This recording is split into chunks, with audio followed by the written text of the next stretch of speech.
Hey everyone, welcome to Backstage Pass. This is a CPCA podcast right here at Temple University. We are on episode 2, and I am so excited today. Today is one of our guests. It's an actual peer advisor in the CPCA advising office. She's a senior music education major in the Wind Symphony. She has participated in many concerts and studio recordings throughout her time at Temple and loves her tabby cat, Clementine.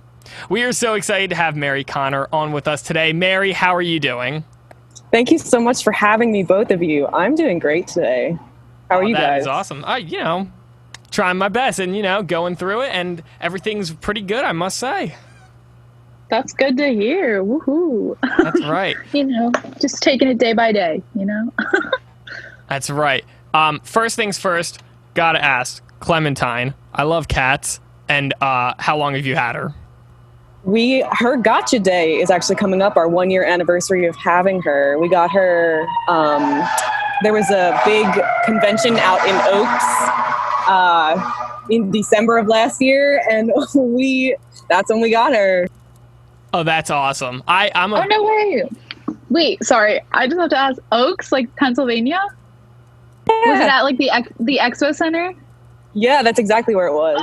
I work at the Starbucks right next to it. Crazy. Yo, small world. Small world. So is Clementine like a kitten? Like really? Oh no, she is a 6-year-old monster. She is a large cat. Oh my goodness. I have 3 cats back at home in Garnet Valley, where I come from, I have 2. I had 3. Unfortunately, one passed away a couple years ago, but I always like to still say I have 3. But yeah, I have 2, and they're getting up there in age. I think our oldest cat is 17 or 18, or something like that. Like pretty old. He, I'm pretty sure we did the calculations. He's like 89 in human years or something like that. So he is trudging along. He's a trooper. And then our other cat is how old is she? I think she's 13 or something like that. So both on the older side. I mean, the oldest cat we got when I was like 3 years old. So, you get what you get. And he hated me as a kid. He absolutely hated me. I used to be deathly afraid of him. He was a monster, but now he's so relaxed now, and he's just like, oh, how you doing? I'm like, I'm good. How are you? Except he doesn't actually talk. That would be weird. But yeah, I love cats, and it's funny that that we know that you like cats now, because funny enough, last night I was with my roommate, my friend, which actually we have our own podcast of our own, and I like to have a snack ready to go for the podcast, because we take like 5 to 6 hours to like create an episode. So it takes a while. So I like to have a snack or a drink ready just in case. So I got some Go Puff. And funny enough, when my Go Puff arrived, a stray cat ran inside my house and was like looking for love. And I was like, oh my gosh, I want to keep him. But my roommates were not okay with that idea. So I was a little upset that we had to let him back outside. Are you on Temple's campus? I'm not right on Temple's campus, but like Edgeley Street, which is like that's quarter block behind. Yeah, exactly. Did you contact? You can contact Temple Cats. They're like a club that like looks after the stray cats of this area in North Philadelphia. Okay, I didn't know that. I was gonna say, I just know that I contacted a friend of mine that looks after stray cats, and she was just like, oh, it might already be a part of a colony. And I was like, oh, I don't understand what that means. And she was like, oh, it just means that there's someone already taking care of it, but like not in their own house. They just keep food and water and like build DIY shelters for them outside. And I was like, oh, okay. But I wasn't able to tell if that was the case with this cat. It stared at me in the eyes and just looked at me like, please take me. And I was like, oh my gosh. So yeah, but I love cats. Cats are adorable, and they're so lazy, and I love it. It's just, they don't have to do anything all day, and it's great. But anyway, yes, we are here at Temple, and I actually wanted to ask, Mary, where are you currently? Because I'm assuming you are on campus currently. If I were to guess, you are next to, it's like the J&H like little cafe, or not cafe area, but like next to the J&H Green, there's like tables there. I'm assuming that's where it is. That's exactly where I am. Look, there's J&H. Oh, I called that. Let's go. I was like, that is ye old Tomlinson behind. That is Tomlinson. I can't. I love it. I was like, where will no one be? There we go. How is it outside? Are there a lot of students walking around? A lot of students doing work, or is it pretty low key right now? It was. I got here around 12, and there were people like eating lunch and stuff, but I'm like 20 feet away and have been like 20 feet away from anyone who's walked by. It's been a pretty slow day here on Temple University campus. Oh, man. Well, hopefully that changes in the near future, but we shall see about that. But yeah, so speaking of Temple, obviously you have been here at Temple for almost 3.5 years now, because you are a senior. You only have one more semester to go. Are you doing the 5-year program? I'm in the 4 years, so I do only have one left. One more semester. Is that crazy? Extremely. I remember being a freshman. It's so strange.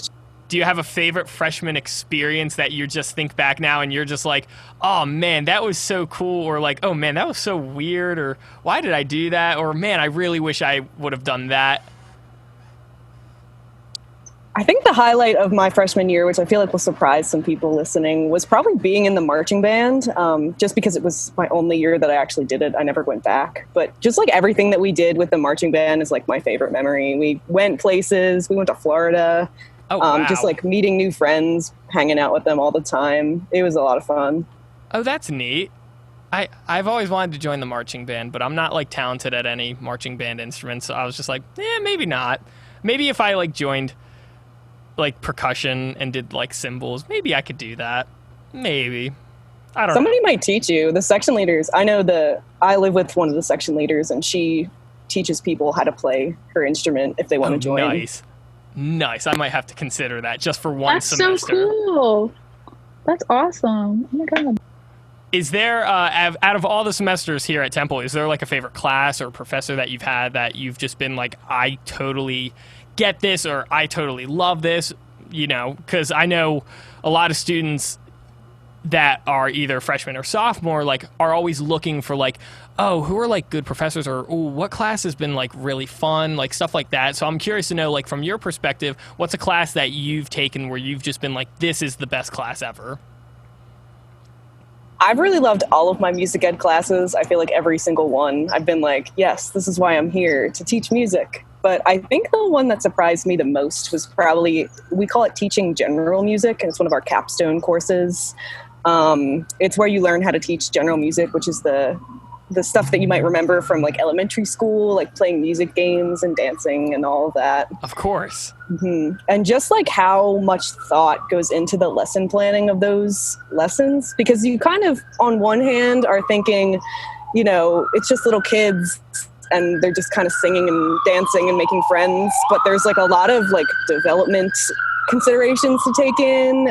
It just really changed my perspective on everything. For sure. Yeah, for sure. I'm curious because I was an avid recorder player when I was in elementary school. Like I killed it in like hot cross buns.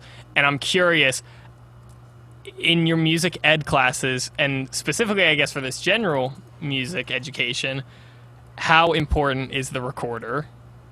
First, I would like to say, since you can play the recorder, you can totally be in marching band. Not on the recorder, but let's go. On another instrument. All right, sweet.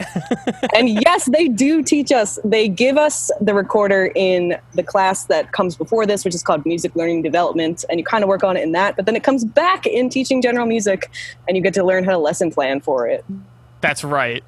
Oh my gosh. Did you guys do recorder karate in elementary school? I didn't, but I know what it is, and I'm so sad, you didn't? but I didn't. Is that oh my God. Where you get like belts? Like when yes! Yes, depending on different songs, you get belts, and you like tie them onto the end of your recorder. And I was a black belt, so that's all I have to say. Oh, yo, Temple, watch out. Watch out for Sarah. She is a black belt at recorder. She will steal your job or position if you are a recorder player. Watch out. But no, my elementary school never did that, and I'm really bummed because that would have pushed me to be like, I want to be a black belt, like, and it would have pushed me to like just become the professional recorder player of my high school. But yeah, no, I was going to say I killed it at recorder in elementary school. So I've always wondered, like, do they teach that in like a music education sense? Like, I got to know, like, is that just an instrument that music, like elementary music teachers are just like, yeah, we'll just throw them the recorder? Or is it like legitimately something where it's like, it's a good stepping stone to actually find out or how to teach students like music properly? I've always wondered that. So yeah, you really kind of hit the nail on the head there. It's just really like an introduction to kind of reading music and performing it outside of a singing model. It usually happens right before kids are supposed to like pick an instrument if they want to, like whether it's a wind instrument or strings, and it's just like staff and perform music. Okay. That's interesting. I actually didn't know that. Along with your favorite classes, there been like a favorite professor, like especially with these music education classes, I'm sure there's been a professor that, you know, has been like really helpful with all these different things and learning how to, you know, different ways of teaching music and stuff like that. Have there been any professors where you're just like, yes, that's a professor that's helped me? Anything like that? For sure. And we were actually just talking about her before the podcast started. Her name is Dr. Parker. And I actually, strangely enough, had her 4 semesters in a row. So 4 different music classes in a row because her schedule kept getting changed. So we just ended up like being in the same order. Oh, whoa. Yeah. So she, has helped me. Probably because it was like the teaching general music and the choir classes and all the things that I'm not familiar with or good at. And she was just one of those professors that really helped me figure out how to learn and teach them. All right, Sarah, we got to get her on. We got to get her on now. She's got to come on the podcast. She will definitely be getting an email very soon. Oh, that's awesome. Yeah, no, I would love to talk to her. She sounds super interesting. And as I recall, you said she just released a book? She did. Like, just about, like, music education for kids, or, like, is it anything specific? No, yeah, it's around that. She does music education research. Very so cool. She travels a lot, yeah. Interesting. Nice. It would definitely be cool to talk to her about that. Oh, for sure. Yeah. We're definitely going to have to get in contact with her pretty soon. So, obviously, Boyer, you're a musician yourself. You've even said you're in the marching band, or you were in the marching band. Whenever you would practice your instrument, is there any place specifically that you would go towards? Like, do you tend to try and get a practice room early? Do you tend to find a space in your apartment or house to practice? Or is there anywhere on campus where you feel comfortable enough just to do it yourself, like out in the open? Like, what do you think is the best place? Like, where do you think the best place is to practice? In normal circumstances, because I'm a tuba player, we actually have our own room where we get to keep all our stuff and practice. Oh, whoa, I did not know that. Oh, yeah, it's secret. Oh, my gosh. But sometimes, the room's a little bit cramped and sometimes there's somebody in there. So when that's the case, in normal circumstances, I'm a really big fan of the 3rd floor practice rooms and classrooms on the 1st floor when they're available. It's nice and resonant spaces. I will say it took a while, just from being a freshman to now, to be really comfortable kind of playing in the space. I think going to a music school, and even any performing school, as you guys might be familiar with, is really intimidating at first, and just thinking about, oh no, people can hear me doing my thing, and it might not be good. For sure, yeah. And that's that's an understandable feeling to be just like, oh, I don't want people to judge me or like whatever. Like when you come into college, it's like, I don't know these people. Like, who are they? Like, and then you decide to play, and it's like, if people just start staring at you, you're instantly like, oh God, I gotta stop. And it's just like, no, I think it's important to find a comfortable place where you can practice. So that's really cool. So if you're a tuba player, go to Mary. She knows exactly where the secret spot is on campus. So go to Mary. But obviously, like, you need like breaks at times. Like, I'm sure practicing the tuba, like, you're practicing constantly for many hours. So when you go on like different breaks from practicing, are there any places you go to eat? And if so, like, what's your favorite place to go? Like, is it on campus? Is it off campus? Do you just go home and make ramen? What is like your go-to place to eat? Well, we're really lucky with Presser Hall because there are like some of the best food trucks on campus right there. That's right. That's right. Oh yeah. Yeah. Tomlinson can be a little bit of a part of that. We'll include them. I guess so. Oh yeah. The theater kids get it too. That's right. And I do think they're some of the best food trucks. It's funny, I was telling Sarah and Leanna on our last episode that have never been to the crepe truck. So I feel like that's something I got to do. I don't know if you have any strong opinions about the crepe truck, but I know Leanna really hyped it up, so now I'm like, oh man, I got to go. I mean, what's not to like? So I guess that's my stance on the crepe truck. But It's like a pancake with good things in it. I don't know. Yeah, no, that's good to know. I'm gonna have to try it sometime. But so if you were to summarize your experience at Temple for the last 3.5 years, nearly, and you were to sum it up in a couple words, how would you do that? Go Owls, man. Go Owls. That's right. Temple Pride. Let's go. I was expecting like I needed more sleep or something like that. But you know That's what? true too. All right, fair enough. I like the Temple Pride though. So besides tuba, is there anything else that you actually play? Is it primarily tuba? So performance-wise, I am primarily a tuba player. However, as a music education student and an instrumental concentration specifically, though even the vocal concentrations have to do this too, we actually have to learn how to play pretty much every instrument, at least the main ones.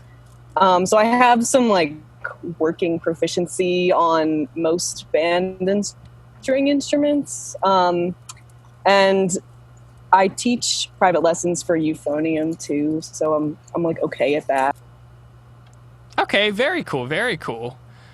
Yeah, no, I'm assuming that music education. I know I've met people where they're like learning guitar. So I know like you have to at least know like basic guitar. And I was wondering if there's like any other instruments in particular where you need to know the basics of in order to teach. And so I know guitar is one of them. Are there any other ones? At Temple, guitar is actually not required for music ed students. It is for therapy ones, though. Oh. Those are probably the ones. Yeah. Okay. I wish it was, though, because a lot of times music educators have to teach guitar in some capacity. And right. if that ever comes to me, I won't know what to do. Well, it's funny that you say that because I'm good friends with an old high school teacher, and since everything has been online for the high school I went to, they just needed a shift in like music teachers and what they teach, and she was put as one of the guitar teachers, and she was just like, I am so lucky I took at least one class because I would not know where to go if that was the case. So I was thinking, and she actually was a Temple alum that if she's around I might try and get on here, but yeah, so it's interesting the curveballs that could be thrown at you because of circumstances and quick changes and stuff like that. So that's why I was curious. So interesting, very cool. So I'm sure as a music educator, obviously you have to do some student teaching, I'm sure. Where have you done student teaching thus far? While we're still in as a part of like the Temple course taking community, we call them externships and Ooh. Observations. Yeah. Ooh, that's fancy. Yeah. I know. I've done a couple of high schools in Philadelphia for choir, a school called Mastery Charter School, which is actually really close to where I live in South Philly now, for teaching general music. I'm about to be at Pennell Parkside Elementary Schools for some instrumental music teaching. And then next semester, because it's my last, I'll be student teaching like full time in a classroom, and we're still waiting to hear where those placements will be. Interesting. Very cool. Is there a specific age range that like you are wanting to teach, or were you really happy with teaching high school? Like, where do you see yourself primarily teaching, age range wise? I would love to be able to teach older kids. So anywhere from like middle school, high school age is Okay. really what I would like. And specifically like band. Would be Yeah, nice. yeah. For sure, for sure. I had an old friend from high school who I guess I was in middle school when she was a senior in high school, but she actually ended up getting a job back at the high school to teach marching band or to be one of the co-directors of the marching band. So that was really cool. But I'm going to stray away a little bit real quick because you know that commercial? It's I think it's Pico, or not Pico. It's not Geico. It's the Geico commercial, and it's like, don't become your parents. And it's that guy dragging around a bunch of dudes, and they're starting to like act like old guys. And this one girl with blue hair walks by, and the guy's just like, we all see it. We all see it. And the one guy just goes, blue, just out loud. Obviously, I thought of that because obviously you have very pink hair, and I was curious, what's your favorite color to dye your hair? I know I'm curious to know because I've always wanted to dye my hair, and I'm sure listeners might want to know if they ever Do it! want to dye. Oh, I don't know. Second did do it. Is there a favorite color that you've done before? Is there a color that you're looking to try? So this is actually the first time I've ever dyed my hair. Really? Oh Yeah. my god! It turned out really well. Thank you. I didn't do it. That was a mistake of speaking. I went somewhere and someone did it to me, but I paid for Okay. it. Nice. Would you do it again? Definitely. I actually have an appointment coming up. Ooh, what color are you going to go Oh with, my or are you God. just going to go back to normal, or what's the deal with that? I think I'm going to go for like a blonder because as you know, I have kind of blonde hair, like a Ooh. lighter version of that. Right. Yeah. Okay. Very cool. That's Cool. awesome. Do you see yourself continuing with like all different colors in the future, or is it more of like an experimentation thing right now? And it's like, it was fun while it lasted, but I'm okay with not doing it. It was kind of experimental, especially because I'm student teaching next semester. So I was like, this is my last chance to do this. But I think I like the pink hair so much, and it really surprised me that I did, that I think there will be a time in the future where I go back to pink. Oh, for sure. Yeah, For sure. it looks so good. I remember in the summer for when we were doing Zoom orientations, it was like vibrant, like magenta pink, and it looked so good. But that's like my favorite thing about dyeing your hair, like how it just fades, and like as it fades, like it becomes like even more beautiful. I love it. It's so good. Same. This was the exact color that I actually wanted. So I'm hyped that it looks like this now. Yeah, that's really neat. I always wanted to dye my hair, but I'm always like, I don't know, maybe. What color would you do? I always joke around saying that I'm gonna do like a fire hydrant red. Do it. Dude, that like fits you. I don't know why. It just fits. Oh, sweet! I'm gonna have to do it now. And then I've had people tell me you should do like frosted tips, and I'm just like, that's very early 2000s. Oh my god, I think JT. we're past that. Some JT action. Exactly. Sarah, have you ever dyed your hair? I have. My hair was actually very pink, like Mary's, my senior year of high school. And middle school, early high school, I did the Kool-Aid. I would try to do like, that never turned out well, but I tried my best. But the one time that I actually went to get it done at a salon, it was pink and it was so fun. So definitely go get it done because it looks better, doesn't damage your hair as much, but it is very fun to do. So I definitely recommend dyeing your hair at least once in your life. What does the Kool-Aid mean? Oh man. Oh my god, you don't know. Mary knows. Mary knows. Yeah, I actually did that don't. too. I gotta take it. It's like, I don't even remember the whole process, but you get like like Kool-Aid packets that you use to like put in your water bottle and like Yeah. make Kool-Aid. So it's that, and you mix it with like, I don't know if it's like hot water or cold water, and then you just kind of like let your hair sit in it forever, and then it comes out like slightly red at the tips, and it's a whole process, but like it's part of growing up, you know. I mean, that's fair. I mean, does it actually like work? I think it depends on I the mean- color of your hair. Yeah, my friend, I was always so jealous of my blonde friends because it always worked so well, but I have this dark hair, and I always I would go for the cherry Kool-Aid because I wanted red so badly, and it would just like make my hair like darker and a little purpley, and then my hair just smelled like cherry for a week. So I mean, that's got to be kind of cool. I mean, yeah, I smelled nice. That's good. That's always really cool. But yeah, for sure, I would have to definitely bleach my hair first before adding color to it, I think. Yeah, that's why I went to the salon, so that they could do it and I didn't damage my hair.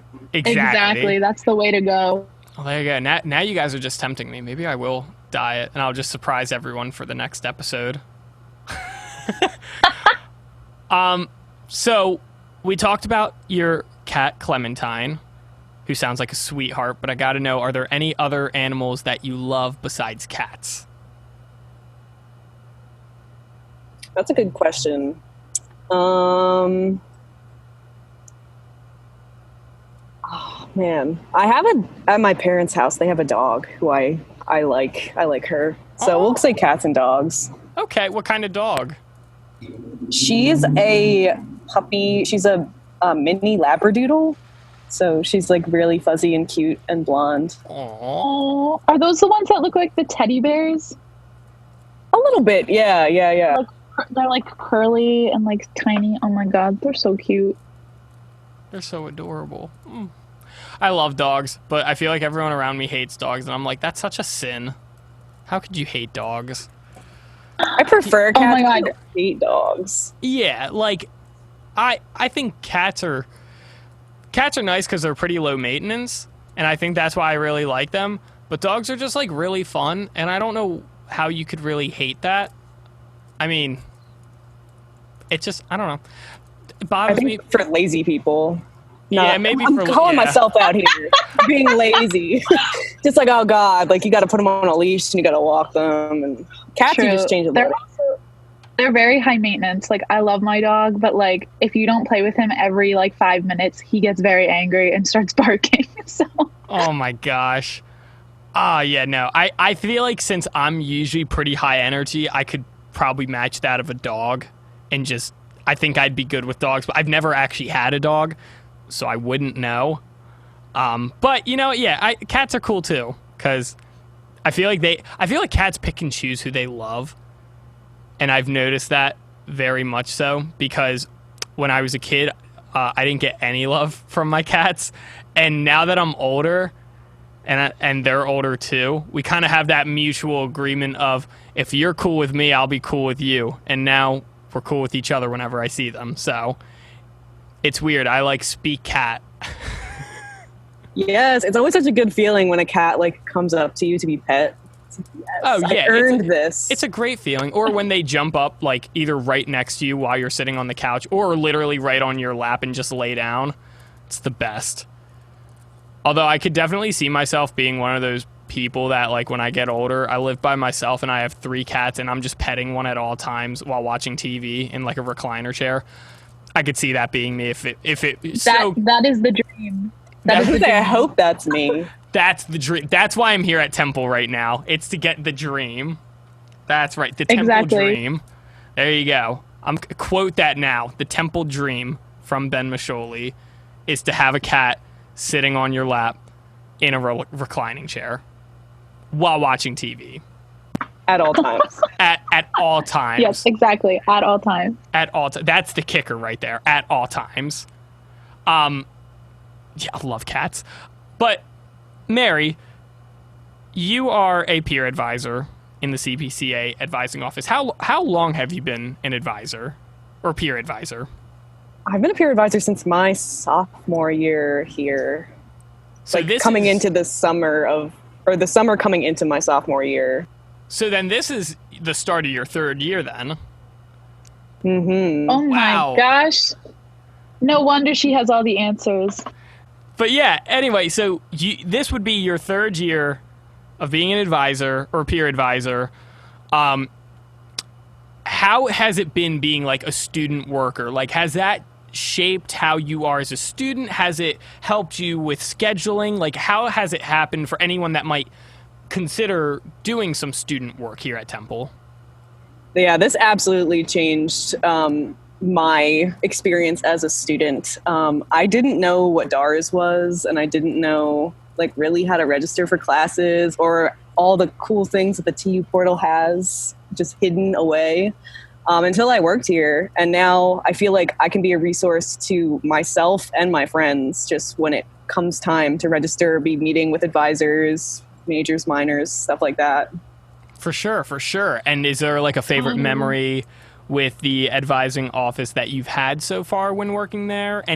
Actually, no, not favorite. We've had a lot of favorites. Give me the weirdest thing that's happened. Have there been any? I was like, we want the juice. We want the juicy dirt. I want the drama. I want names. I want the places. I want all that information now. Who has been just super weird? No, I'm kidding. Just give me the weirdest experience that you've had. God, I'm trying to think. Or would you say that the advising office is a pretty normal place for the most part? It's normal and great, and everyone should come always. We love and it's fun. It's a fun time. It is. It is a fun It's time. not only normal, it's a fun time. I guess I could call maybe one. It's not a weird memory. It's just an annoying one, and I'm gonna throw Brad under the bus because I know he'll be fine with it. Oh, here it is. Here it is. This is the dirt we've been waiting for. This is it. This is why we created this podcast. Let's hear it. Sorry, Brad. One time I was asked to like hang some posters, and there was a lot of faith put in me, which I don't know why. I think I told him that like I was good at this stuff, and I feel like I hung it up, and it took so long because they were like the huge posters. If you've ever been in the advising office, they've been in there. They're like the theater posters. Yeah. Yeah, that was me. But when I hung them, I just remember trying to put the one in the conference room, and I think that Brad like came in, and I was like, "Here, this is done. Like, what do you think?" And he was like, "Can you move it a little bit over?" And it was just like such a hard process for like hanging posters. Sorry, Brad, I had to call you out. Oh, Brad. Oh my gosh. I hope Mr. Brad right now is listening to this because now you have been called out. I will be bringing this up when we interview Brad. I was gonna say we're gonna have to get his response when we interview him next. We're gonna start a whole beef between Mary and Brad. This is gonna be the podcast to start it. As long as I don't lose my job. Yeah.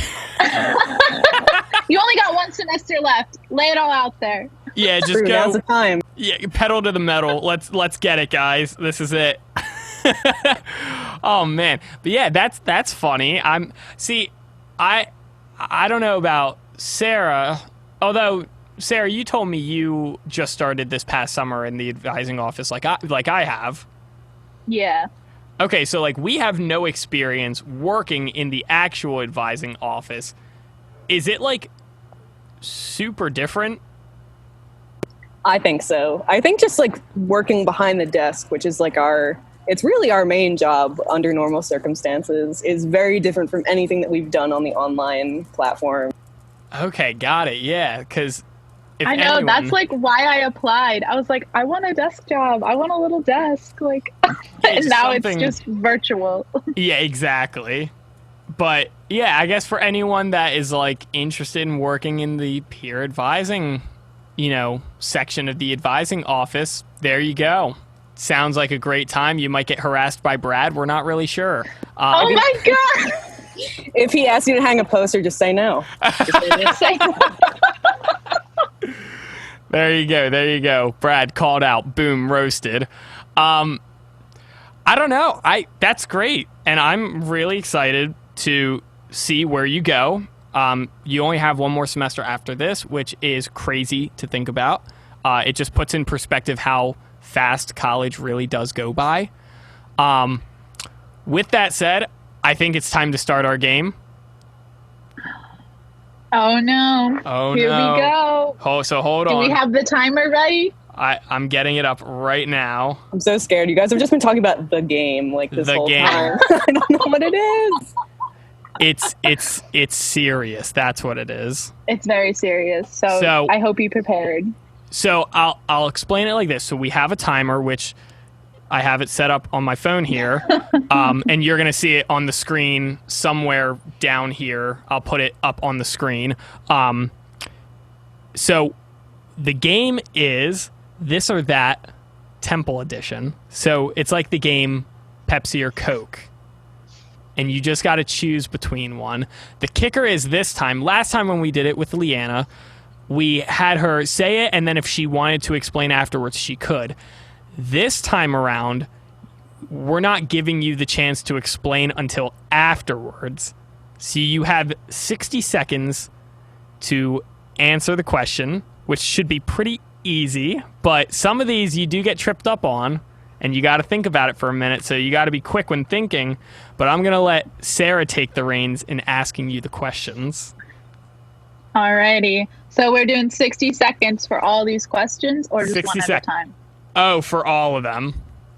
All of them? Oh yeah. So rapid fire. it's rapid fire. You just got to answer, and at the end of it, you can explain, and I'll tell you why you're wrong for some of them. So... All right, so Sarah, whenever you're ready, you let me know, and I'll press start. Alrighty, here we go. 3, 2, 1. Here we go. Okay, marching band or concert band? Concert band. Saxby's or Richie's? Richie's. You're already down to 45 seconds. No. Netflix or Hulu? Netflix. Maxis or Philly style? Maxis. Coffee or tea? Coffee. J or H? J. Wawa or Sheets? Wawa. Wawa or 7-Eleven? Wawa. If there are any more Wawa questions, Wawa. Center City or Fishtown? Center City. Charles or Paley? Paley. Oh, one more. Come on. And teaching or performing? Oh! All right, you were saved with that one. You don't have to answer that one. You guys gutted me. Oh, man. Oh, man. That's why we saved that one for last. We were like, I don't know how this is going to be. It was so close, but now that it's over, now I got to know. So teaching or performing? That is such a difficult question. now that we put you on the spot. Yeah. I got to know now. It's a question that I've been contemplating a lot, actually. I'm thinking about going to grad school maybe for performance, so to get more performance experience because I love it so much. I feel like it's what fuels our love of teaching as music educators. Okay. Totally, yeah. With that in mind, it's because it fuels teaching. I'll pick performing. There you go. I'm really glad. Good answer. I love that answer. I don't know if you watched the episode with Leanna, but we did one of these where we asked her Boyer or FMA. And of course she has to work for both. So I told her that whatever her answer was would be, it would determine if we actually like her or not. So, I think, just like Leanna, you gave a very good answer for that last one. I think it makes sense in both realms. So, There you go. And I'm also a fan that you just said Wawa all the way. And I thought we were going to have a problem because I thought you were going to be a Sheets person. Honestly. No, I forgot you were from Delco, though. Actually, I'll take it back. God. I thought we were going to have beef. Oh no! Oh no! Wawa all the way. There should be no question about that. I'm ready though to get someone that says elsewise though. So I'm preparing for that. I'm definitely keeping that up for another interview. But yeah. Well, I'll call in and I'll help you. Oh yeah. I'll literally have you on speed. We will invite you. Literally be like, we will invite you to the meeting. Mary, we've got a takedown. I'll know what that means, and I'll be ready. Very nice. Well, Mary, thank you so much for coming on. I think this was a ton of fun. And I Thank cannot you. wait to get this to everyone. And I hope everyone watching right now is enjoying what they are hearing, getting to know a lot more about not only Mary, but the music education program, getting to know a little bit more about campus, and getting to know why Wawa is just the best overall, which is just plain and simple facts.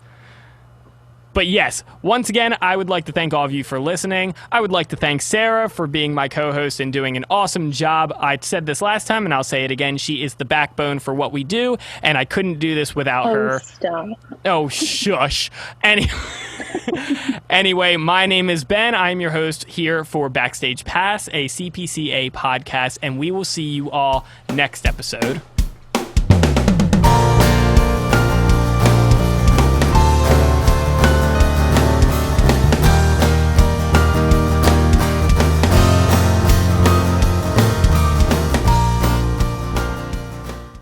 Duh. Gosh, I feel so like, now I feel like I'm in the presence of greatness.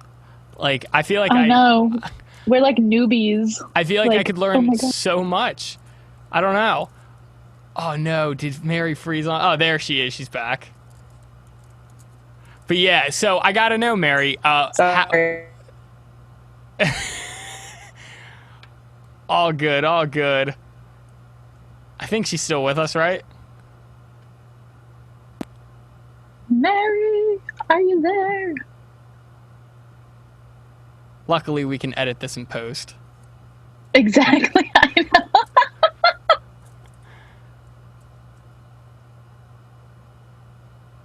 Well, thank you for joining us today. Oh my God. I'm ending it. I'm ending the meeting. We're done. We're done. End meeting for all.